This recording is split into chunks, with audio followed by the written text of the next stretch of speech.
So hello guys, good morning. So welcome back to my YouTube channel. This is Otoboy Zone. So may FB page din tayo, Ubik Iris sa Sarcon. So sa mga kaibigan natin dyan at kaibigan ng kaibigan nila. So nandito yung shop natin sa Barangay Tigabong, Cantilan, Surigao del Sur, Purok 3E. So along the road lang to. So ngayon guys ay natapos na rin natin yung ginawa nating Mitsubishi L300 4D56.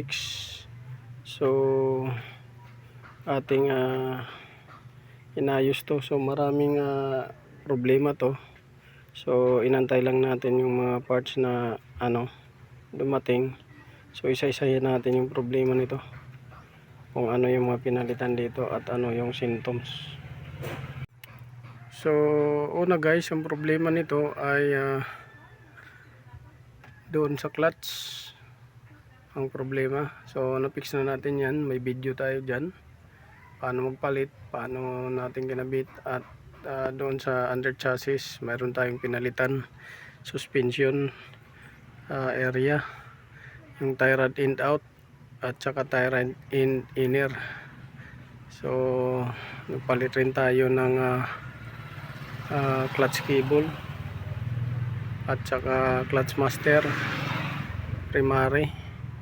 Tapos yun yung una nating ginawa doon. So apat yung ginawa natin sa una, yung sa baba clutch cable, tie rod and inner and outer. Tapos dito clutch master primary at saka yung sa ilaw nya. So yun yung ginawa natin una. So dito tayo sa ginawa nating pangalawa. So release na sana natin to guys nung una nating ginawa, kaso may nakita tayong leaking. So ang unang leaking nya ay nakita natin dito sa may likuran ng power steering, sa likuran. So ito dyan natin nakita yung power steering na sa likod nya may leaking. Tapos sunod doon sa bypass hose doon sa likod. So ilawan natin para makita. So yung una nating nakita ito dito sa likod ng power steering pump, itong bypass hose nag-leak dyan hanggang doon sa bypass pipe nya, at saka may hose doon na bypass dalawa nag-leaking din doon. So pinalitan natin yan dahil nabulok na. Yung sumunod yung water pump, so bulok na rin yung water pump, kinain na ng kalawang. Tapos nagpalit tayo ng belt, ayan, dalawang belt, at nagpalit din tayo ng timing belt. So yan yung mga ating ginawa. Tapos dito sa radiator nagpalinis tayo at nagpa-weld ng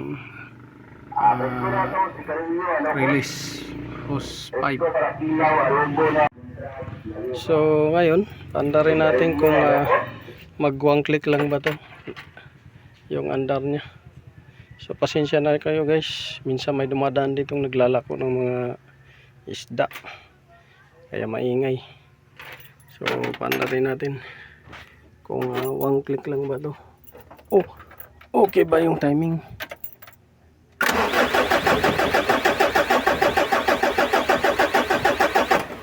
Kailangan pang heater to guys, heater natin.